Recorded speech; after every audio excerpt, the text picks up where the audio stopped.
glad you're here. My name is Crispina French, and I'm your host of the Rags to Riches podcast. I'm an OG textile alchemist, worked my way through art school making ragamuffins from thrift store sweaters way back in the 1980s. That college side hustle grew into a full-fledged business, and here I am to show you that you can do that too. Together, we'll navigate hurdles, challenges, and accomplishments while crafting your profitable textile upcycling business to serve you and the planet. My guests and I will cover topics including material sourcing, business savvy, product development, sales and marketing, and self-care. Overcoming struggles, celebrating wins, and reaping rewards of running your very own textile upcycling business is what we are all about. Are you ready to be inspired, energized, and supported? This is the Rags to Riches Textile Upcycling Podcast.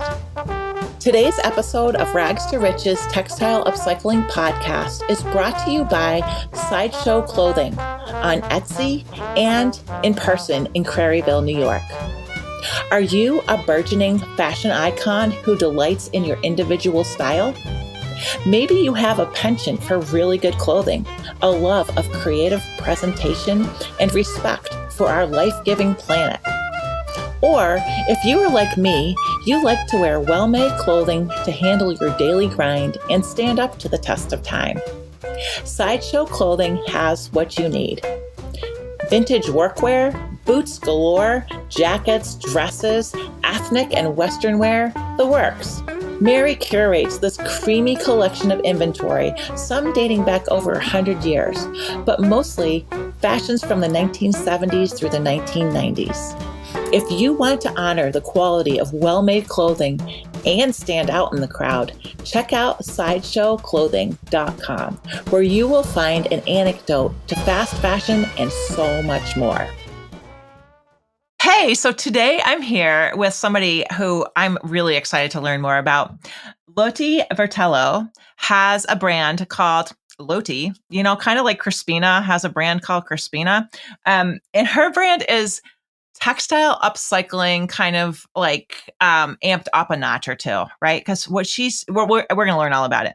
But Lottie, take a minute and just share a little bit about your background and how did you get interested in just being thoughtful and conscious of your textile consumption to start with.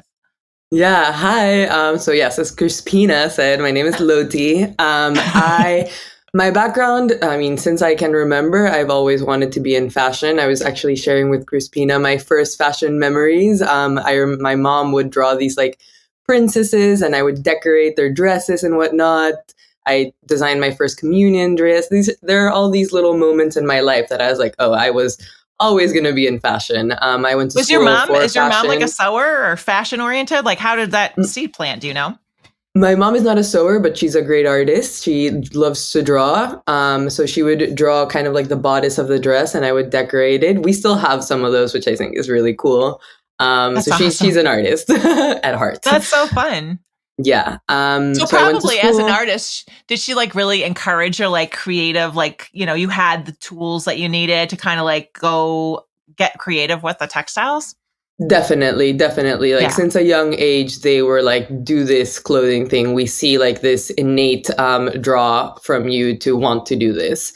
In high school, I was making my own clothes. I went to like a pre-college program for fashion. It was always there. And I went to school for fashion at SCAD for fashion design, and I minored in fibers because I was really interested in textiles. I do think it comes from my Peruvian heritage. So I lived in Lima in Peru until the age 15 when I moved to Miami. So I did high school there. But in Peruvian culture, textiles are really important. And also Peru is a textile hub and apparel hub. Textiles is one of our main imports and exports of like the country. So huge economy builder as well. So we have a lot of factories there. Actually, in my family, like extended family, if somebody owns a factory, I was going there when I was younger, seeing how like the threads were spun and all the process. So I've always held textiles in a really high regard. Like valuing textiles has always been within me. So then I graduated school. I came to LA thinking I was only going to stay here for a summer, to be honest. Got a really good job that I really loved in contemporary fashion. It was being a fashion assistant designer at And Other Stories. It was a great experience. But slowly, through jumping from one contemporary brand to another, which I thought was like my dream, like I made it. I'm working in fashion as a designer. Woohoo! Fashion designer. Yeah. I began becoming really uninterested in fashion, really bored, unexcited, nothing. The only thing that I still enjoyed about fashion was thrifting. So that was like a really special. Why were you becoming unengaged? Like, what happened that made you go like, what is this about? Like, how come I'm not liking this? Like, what was there something that prompted that? I think there were two sides to it, honestly. One, it became like a very systematic effort. Like, what is going on out there? Let's dissect it and create like our own product. It felt very like not creative, and not that I was expecting to go into a brand and do like these wacky, intense things, but I did think the design process would be a little more, have some more depth to it. And there's a side of uninterest in the design process. It felt very systematic. There were almost like formulas to creating the designs. And then there was the side of like the behind the scenes of the business.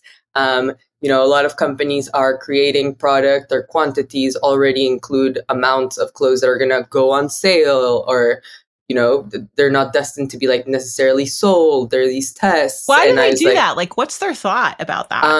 I think their margins are already so high that it's profitable still for them to place those large quantities and sell some of the product for lower. Okay. It's like a business thing. That's what it felt. That's what I think where it comes from. It is still more profitable for them to get rid of a part of that collection, I guess. And when I say get rid of, I mean it's not sold. And place that big quantity versus placing a smaller quantity of what they think is actually going to sell, and not have extra waste. It's more profitable. So crazy. Yeah. So crazy. Yeah. Okay. Thanks for helping me understand that. Of course. Yeah. There's that. There's also the treatment with the factories that we work with. It's not like someone's treating them badly, but there is this huge disconnect of the factories that we're working with. We don't really know them. We don't really know what's going on. That felt really odd to me as well. So a lack of transparency, and then some conversations about social issues. I don't think I was in line with what these companies stood for. Not that they were doing anything illegal, or not that they were doing anything bad, but I didn't feel like my voice was being heard in terms of like kind of changing how the company worked for what I thought was the better. So there was a point that I realized, okay, either I have to be okay with these things and working in this environment with these, I guess what I would say are like limitations to me enjoying fashion, or I have to rethink what I want to do with my career, or leave fashion completely. And that felt really sad. So I continued going thrifting because, again, that was the only part of fashion that was still interesting and cool and fun. I actually got a lot of my friends into it. That felt still special. And then it kind of hit me that I wanted to do something with specifically textiles.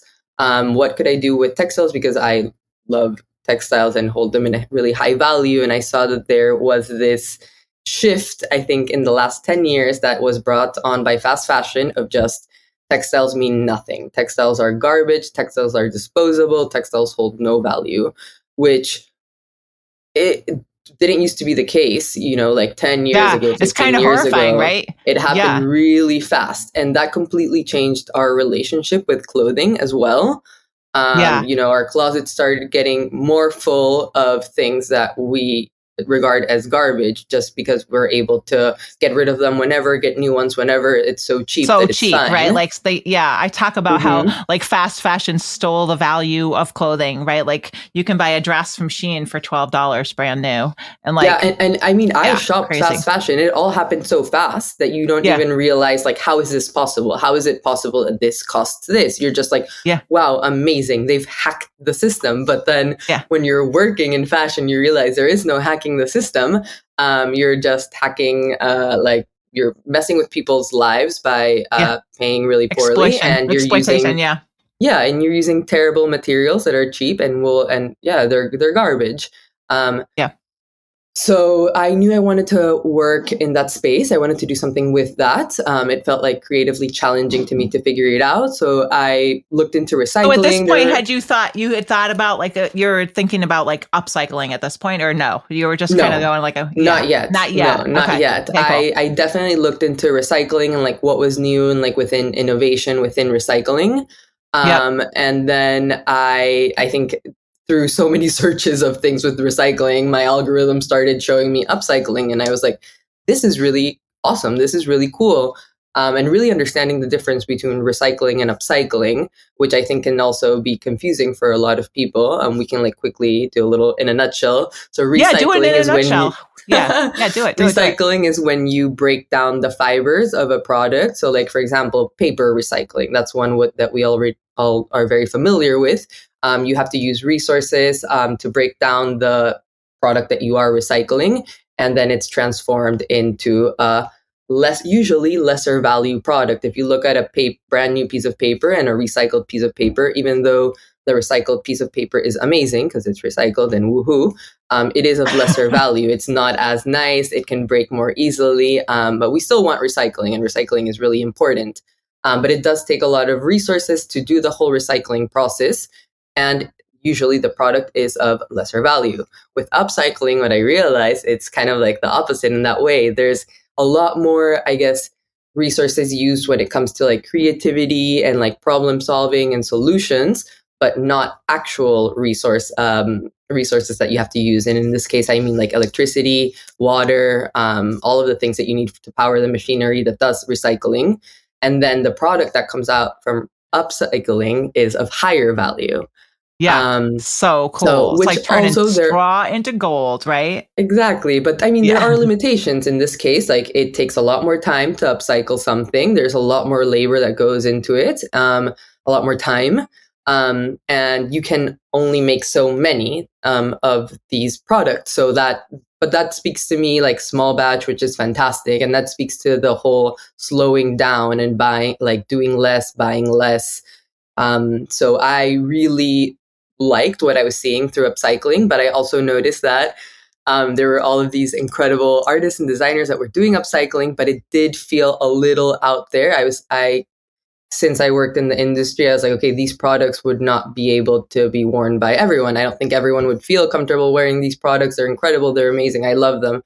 But this isn't like your everyday wear. And why can't upcycling be part of our everyday lives? So were you thinking like that because of like the patchiness or like the sort of craft, I'm putting air quotes around that word, of the making process, that it wasn't like as refined or clean in line? Is that what you're thinking? Like as far as like... Sure. Even like the shapes and the silhouettes that these designers and artists that I saw that were using were a little more unconventional, a little more out there. I mean, I love a patchwork. Patchwork is so important to us. But sometimes it can be done in a very outward way, and sometimes it can be done in a more like toned down, subdued way, which is still celebrating the textiles and the upcycling in itself, but it's maybe easier more for marketable. people to venture out and wear. I ultimately wanted to create a product that people feel really comfortable wearing, like to the grocery store, and it doesn't have to be this big fashion statement. Yeah. And we love a fashion statement, but you know. Yeah, but there's like, and I think also the other piece that speaks to me about that is like, you know, I've been doing what I do since 1987. Right. And when I started, people didn't know what the word upcycle, upcycle hadn't even been coined. And the word recycle was like something that was kind of new. Like it was like, as soon as the blue bins got on the curb, then people were kind of like, oh, I know what recycle means. Right. So, you know, when you're making a product like your collection is, that's not like, you don't look at it and be like, okay, that person is like a real bohemian, individual, creative person, which they might be, but it's not like the first thing you acknowledge about that person. It allows the people who's sort of like the sort of status quo, the sort of like regular person who is not a super creative person. They don't want to be like really noticeable. Has this opportunity to dip their toe into textile upcycling.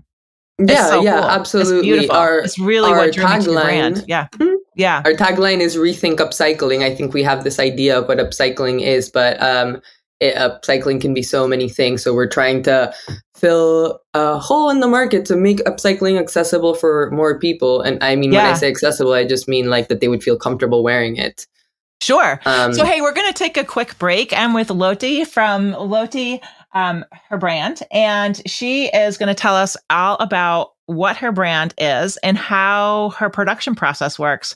So hang in there for a minute. We'll be right back.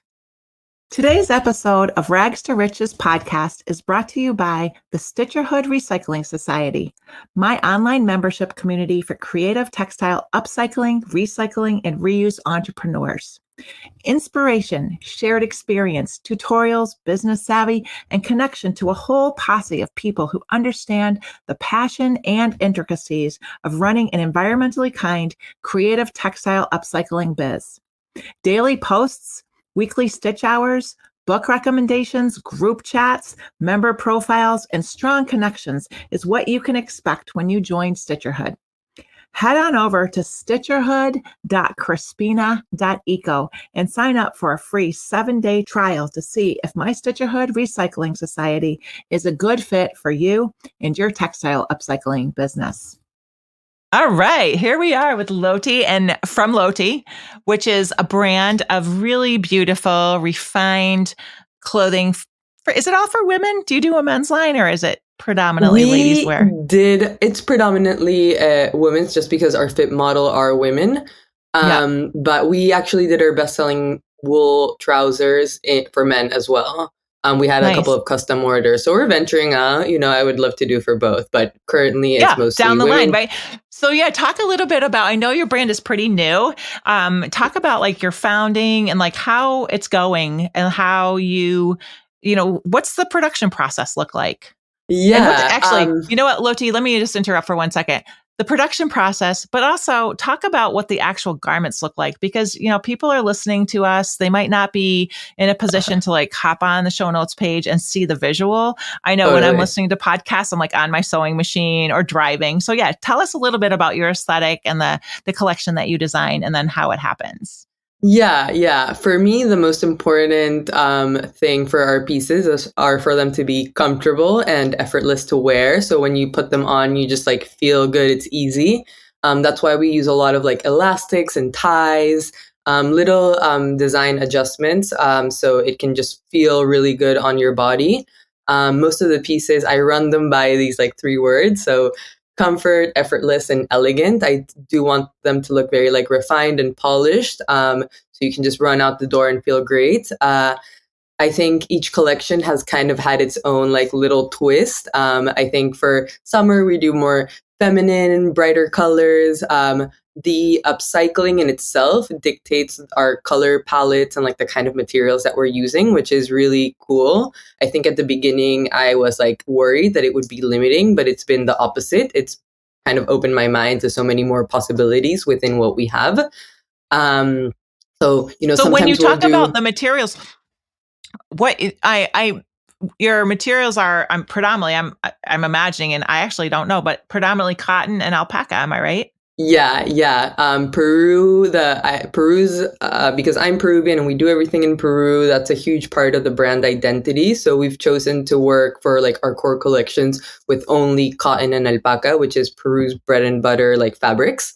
That's what we're known for. We'll use some other things here and there because they're fun, and I love to reimagine different kinds of textiles. Like we've done, we still do a lot with men's silk ties. But that's more for like accessories or smaller items. But our core collection is 100% cotton and some sort of, 100% alpaca technically, but there's different types of alpaca as well.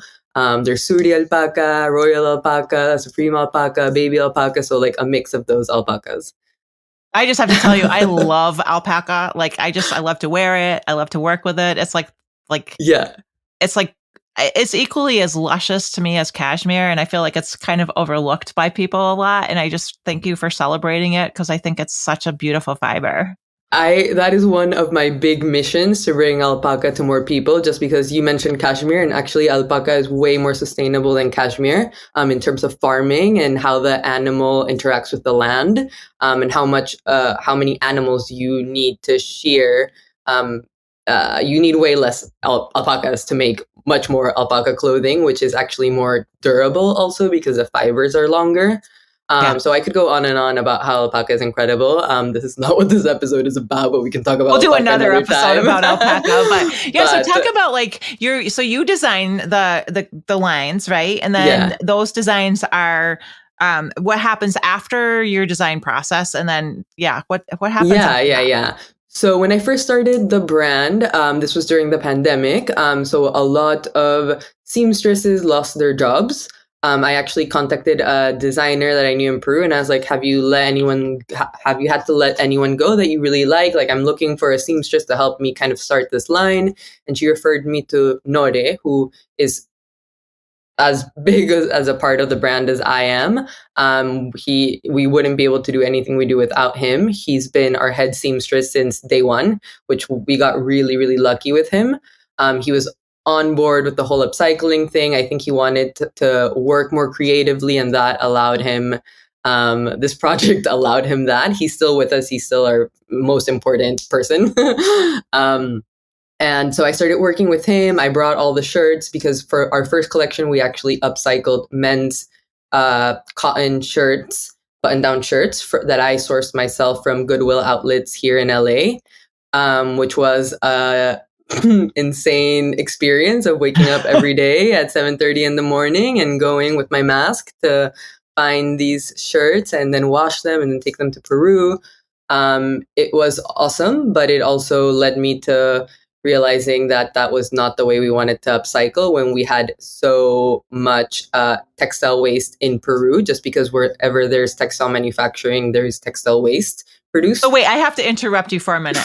So you bought shirts at the Goodwill and you brought them to Peru, and then you realized that, all these factories that are manufacturing, I'm imagining most of the manufacturing that happens in Peru is made for export. Am I right?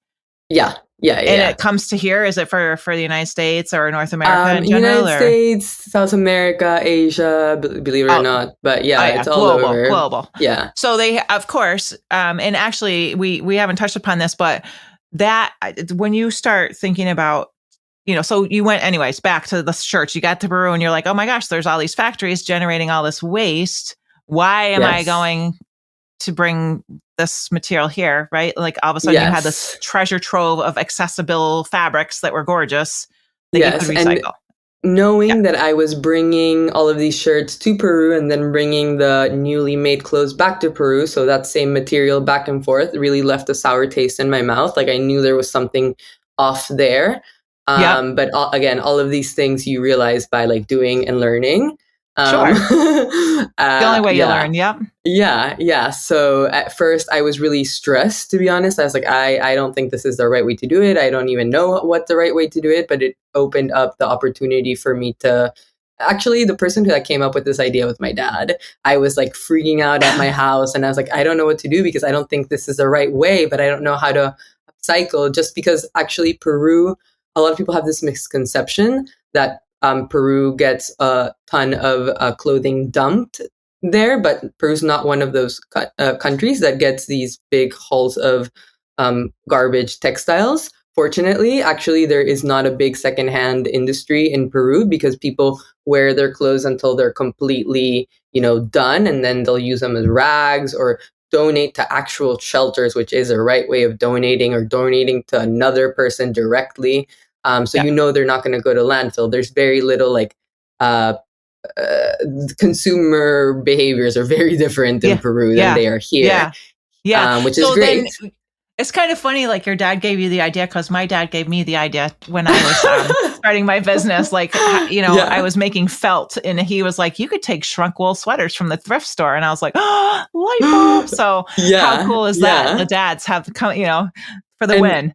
Yeah, and I always tell him that, and he was like, no, you told me this, and I just reiterated it back to you. You told me there's textile waste in factories. I was like, yes, but my brain wasn't computing in that way in that moment. You gave me this idea. So cool. That's awesome. So then are your parents in Peru, or do they live in this country? They're in Peru. They're in Lima. Yeah. Oh, that's awesome. So then he was there, living there, seeing that. Oh, yeah. There's all this factory. Yeah, that's so cool. Yeah, that's awesome. He's been super helpful, like especially with that idea. So I had to knock on doors for factories to see who wanted to work with me, because it's not like, oh yeah, here, take my textile waste. That's not how it works. That took a while as well. And we actually were lucky enough that we ended up being able to get a meeting with the largest vertically integrated cotton supplier in Peru. They're called Creditix, and they are really interested in sustainability and like working with kind of like independent small talent, because I guess they're at that level that they can do these things. So we got that first foot in the door. Yeah. Oh my gosh. So then when you got in the door there, all of a sudden, like, okay, you've got credibility now, right? Yeah, exactly. And like, if it works with them, it can work with somebody else, and we already have it on paper. Yeah. Oh, that's and that's how we got our alpaca contact, which is Incalpaca, which is also the biggest alpaca supplier in Peru. So we are working with the two giants who have the most waste, which is really awesome. And honestly, the highest quality product as well. Yeah. That's so cool. So if you could look ahead, like I'm going to say like 2 years from now, and everything just unfolds in the most magical manner possible for Lottie, what's the company like? How's it going to grow forth into the future? Yeah, right now, I mean, upcycling requires so many more steps, and we've kind of created these systems, but their systems are a little bit still all over the place because we don't have our own studio in Peru. So having all of our upcycling processes under one roof would kind of like streamline the whole operation that we're building. So that would be like, as soon as I can, I really want to get a studio in Lima where we can like cut up our textiles, do our inspections, like everything under one roof. That's going to be a game changer for us. But of course, you need capital to be able to have your own studio. So that would be a huge one. And also have a couple more seamstresses full-time that can be supporting us. Right now, our full-time is Nore and his wife, Luz. And then we also work with another seamstress. Her name is also Luz, and she does all of our accessories with mostly like ties and things like that. So those are kind of like our go-tos for production. But I would like to expand our team because, of course, we want to make more product. But it's kind of like that hamster wheel of like, okay, but you need the money to be able to pay, because I definitely do not want to cut any corners when it comes to like our labor and our textiles. So that's like untouchable for me. So we have to figure out non-negotiable. Other ways yeah, absolutely. Yeah.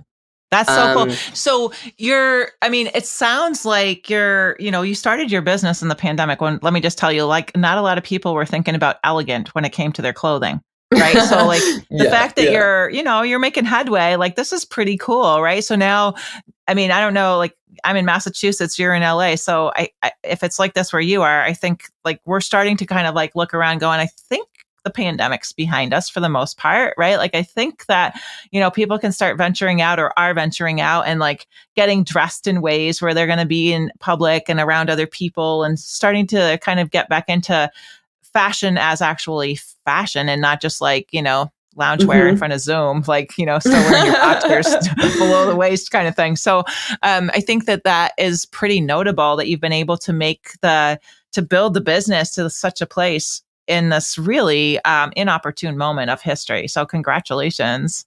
Yeah, I truly think it worked because we always made sure our clothes, again, were like effortless and comfortable. That combination of effortless, comfortable, and elegant like needs to be present in all of our pieces, because that's how that's the only way that I will dress up for my day kind of thing. It feels effortless and comfortable. So that was really big for us. Yeah. And it's cool that you're like, I hear that, in your story, you have like a system of belief that you're really committed to sticking to.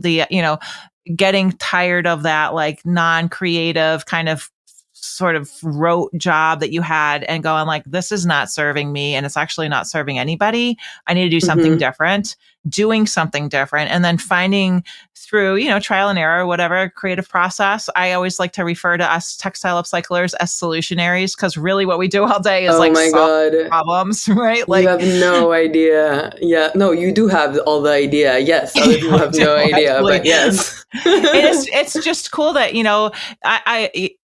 I'm of the mindset, and I hope this doesn't sound like offensive at all, but I'm always of the mindset, like if we're like outsourcing labor to other countries has always been like not for me. Like I think that that's like I understand why. There's no transparency around it. Like it's really difficult to ensure that everything is all good. Well, and it's also for me, like, and, you're much more of a global citizen than I am, but the idea of like, I'm Caucasian, privileged white girl here in Massachusetts, the idea of me being able to buy something for less than it would cost me if my next door neighbor made it, because some person who is underpaid in Bangladesh has a really crappy job that she doesn't really choose to do, but kind of has to do. And you just said like the key word, underpaid. The thing is, yes, making these items will cost less in other countries because the cost of living is less, as long as they're getting paid a fair amount, fair amount is above minimum wage. Minimum wage in a country like Peru should be illegal. That is not. So if you're trying to do minimum wage and things like that, yeah, absolutely. But if you're doing fair pay and then pricing your products, that's the thing. We all want to price our products for like less money so more people can buy them, but instead we should just be educating to why these products cost what they are with no crazy markups. Just that's kind of how we do our pricing for our products. It's like literally this is what it costs to make, and this is the regular markup for our business to be a business. Yeah, you got to be profitable, right? Yeah, and I think as long as we're like sharing the behind the scenes and educating our consumer like why this costs what it costs and not doing any like luxury markups, like that's not our business. We're trying again to be accessible. I think our prices are like aspirational, which I love an aspirational price because that means that you had to think about the item before buying it, committing to really wanting the item, and it's you maybe save up a little for it, you get it, you're excited. Like that is how we should buy clothing. Yeah. And like thinking about how, like not buying 3, but buying 1 that's really meaningful that you're going to have, like if it's a dress, like, oh, you're going to wear this to the wedding that you've got coming up this summer, but you're also going to be able to wear it on countless other occasions over the next 20 years. Yeah. And if it gets a little hole or it needs a little, extra love from a dry cleaner, do it. You paid this amount for it to be with you. Like I really believe, and this is something that I really want to start talking about through Lottie, like the importance of only buying what we are committing to caring for. Like only, even if it's from Zara, even if it's from H&M, if you buy it, commit to caring for it. Like I think that would rewire our brains into like understanding how like our relationship with clothes can be like so of value and so beautiful and so positive instead of this like churn. It's a churn. So like if you are not ready to just like commit to these like more intense like sustainable practices, just like commit to only, even if you buy from fast fashion, only buy what you're going to care for. If it rips, are you going to sew it back up? Are you going to wash it properly? Like, are you going to hang dry it to dry? Like, if so, amazing. Buy the product. That is way more sustainable than like buying only from like sustainable designers and not caring for your clothes and throwing it away. So like we really need to like rewire this whole, like, it's about the relationship with clothes. It's not like even the clothing in itself. Like we need to take a step back. Yeah, I love that. I think that's such a cool thing just to like put in the thought process of consuming textiles, right? And I even like, I have this thing where a couple of years ago, I can't remember now. I wish I should try to think back to where I heard this, but initially, I think it was like in the 1980s or 90s where citizens became consumers, like in just language, like our job, like we are, that's what they call us. We are called consumers by the people in charge, right? Like the government, the whoever, like we're consumers, but actually we're citizens. And actually what we need to do is kind of like take back our identity as citizens and support each other. Like producing in Peru with people who you know and can support, and the culture, and you're doing something where not only are you giving people jobs, but you're dealing with waste product that was created in that culture. So that, I can imagine the change in your perspective and your understanding of like, this is clicking now. My business is now clicking because I'm in this culture where I'm from. I'm helping people have a good life, and I'm taking the landfill waste away from I'm reducing that issue by using this waste. It's pretty cool. It's like super circular. And I love that about your business. And you were asking me about like my 2-year plan and whatnot, but like also in my plan, it's not only like providing my seamstresses with quote unquote a good life. Like I want to have conversations with them of like, what do you want to do? A lot of people in Peru live in like survival mode. So they don't even have time to think about like what they're, what are they actually interested in? Like, okay, you're a seamstress, you're sewing stuff for me right now, but like, what do you actually want to do? Are you interested What's your dream? what are you interested in? Like with Luz, we actually do a lot of the design together, which is uncommon for most like brands to design with their seamstresses. But like she has so many incredible ideas. So like bringing them into the process, I think is really important. And like that only happens from creating these actual human relationships with the people that we work with. But that can't happen if you're working with a huge factory making thousands of shirts, like that's physically impossible. Yeah. So and I think too, like that speaks to another level of, I always think about textile upcycling as being like a circle of wins. Like, the idea of like creating jobs and for people that you actually care about and that they know that they're an important piece of the system, right? Like they're not just another sewer. They're like somebody who has design input. There's somebody who had like, not only, and it's also really good for business, being honest. Like if your seamstress knows that she has say in the way things are constructed, she's going to make sure that the way it's constructed is something that she can make beautifully.